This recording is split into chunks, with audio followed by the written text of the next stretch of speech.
ఇలాంటి మరెన్నో వీడియోలు చూడడానికి like, share, subscribe and comment. ఈరోజు ఈ వీడియోలో హనుమంతుని గురించి తెలుసుకుందాము. హనుమంతుడు రామాయణంలో సీత జాడ కనిపెట్టి రాముడికి సహాయం చేశాడు.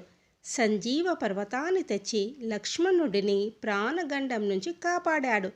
సాక్షాత్ శ్రీరాముణ్ణి పాతాళ లోకంలో మహీరావణుడి నుంచి రక్షించాడు. కాబట్టి దేవతలకే సహాయం చేసిన హనుమంతుడు తనను నమ్మిన భక్తులను కాపాడకుండా ఉంటాడా? అందుకే తులసీదాస్ హనుమాన్ చాలీసా 36వ చౌపాయిలో సంకట కటై మిటై సబ పీరా జో సుమిరై హనుమంత బలవీర అని హనుమంతుని స్తుతించాడు. భారతదేశంలో ప్రతి గ్రామంలోనూ, కొండల్లోనూ, కోనల్లోనూ, రోడ్ల వారగా, శ్మశానాల దగ్గర హనుమంతుడిని ఆలయాలు విస్తృతంగా దర్శనమిస్తాయి. తమ ప్రయాణానికి ముందు, ప్రయాణం పూర్తయిన తర్వాత హనుమంతుడికి మొక్కుకునే వాళ్ళు చాలామంది కనిపిస్తారు. అంతేకాదు, హనుమంతుడు అంటే నిబద్ధతకు మారుపేరు. ఒక కార్యం మొదలు పెట్టాలంటే ఎన్ని అవాంతరాలు వచ్చినా పూర్తి చేసే వరకు విశ్రమించడు. హనుమను జనం భక్తితో కలవడానికి ఇది కూడా ఒక కారణం. ఇక కొన్ని కథల ప్రకారం రావణాసురుడు శనీశ్వరుని, అంగారకుని, యమధర్మరాజును బందీలుగా ఉంచుకున్నాడంట. వారికి హనుమంతుడే విముక్తి కల్పించాడంట. అందుకే మంగళ, శనివారాల్లో హనుమంతుడి ఆరాధన విశేషంగా చేస్తారు.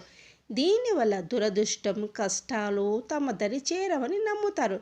ఇక యమధర్మరాజు అంశ బలంగా ఉంటే రాత్రి వేళల్లో హనుమను పూజిస్తే భూత ప్రేతాలు, ఇతర దుష్టశక్తుల బాధ తొలగిపోతుందని విశ్వసిస్తారు. వేల కాని వేల ఊరు దాటుతున్నాం, పలికే మంత్రం హనుమంతం. నిద్రలో పీడకలలు వచ్చి ఉలికిపడి లేస్తాం. స్మరించే నామం శ్రీ ఆంజనేయం. మారుతి మనను బతుకుకు సరళం చేస్తుంది, గ్రహ బాధలను తొలగిస్తుంది.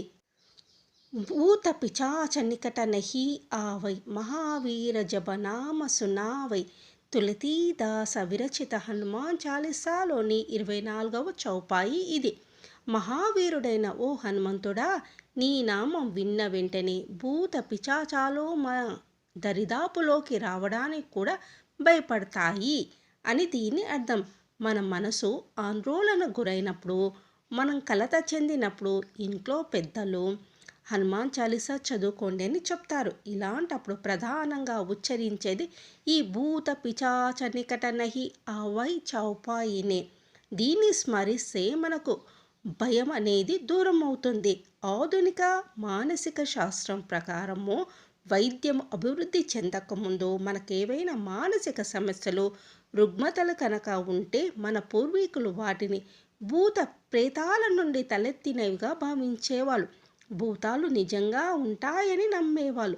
ఈ చౌపాయిని చదివితే అవి తమను విడిచిపోతాయని విశ్వసిస్తారు. అలా కాకుండా భూత ప్రేతాలేవీ లేవు, ఇవన్నీ మన భయాలే అనుకునే వాళ్ళు కూడా తమకు మనోబలం సమకూరడానికి హనుమాన్ చాలీసా పఠిస్తారు.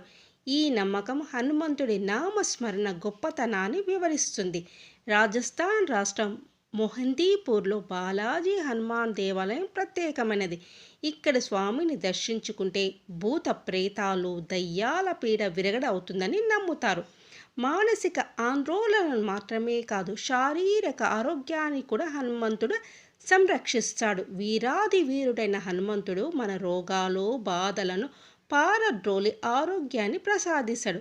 అందుకే మల్లె యోధులు, వ్యాయామశాలలో కండలు పెంచేవాళ్ళు హనుమంతుని ఆరాధిస్తారు.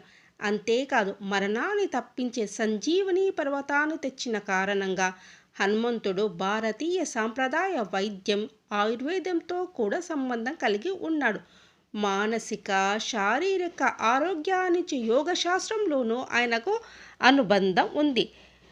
తమకు విద్య నేర్పినందుకు సూర్యుడికి గౌరవ సూచకంగా సూర్య నమస్కారాలను మారుతియే రూపొందించాడని అంటారు. మహారాష్ట్రలో ప్రాచుర్యంలో ఉన్న వ్యాయామ విద్య మల్ల కంబ రూపశిల్పి కూడా ఆంజనేయుడే అని చెబుతారు. హనుమంతుడికి నివేదించే మినుములు, నువ్వులు, వెన్నలో ప్రోటీన్లను, కొవ్వు పదార్థాలు ఎక్కువగా ఉంటాయి. ఇవి రోగ నిరోధక శక్తి పెంపొందించడానికి, జీవక్రియలు ఉత్తేజితం కావడానికి, కీళ్ళు సాఫీగా పనిచేయడానికి అవసరమైన పదార్థాలు కావడం విశేషం. తులసీదాసు కూడా 25వ చౌపాయిలో నాసై రోగ హరై సబ పీరా జప తప నిరంతర హనుమంత వీర అని స్తుతించాడు. హనుమంతుని నిరంతరం స్మరించడం వల్ల రోగాలు నశించిపోతాయి, బాధలు తొలగిపోతాయి.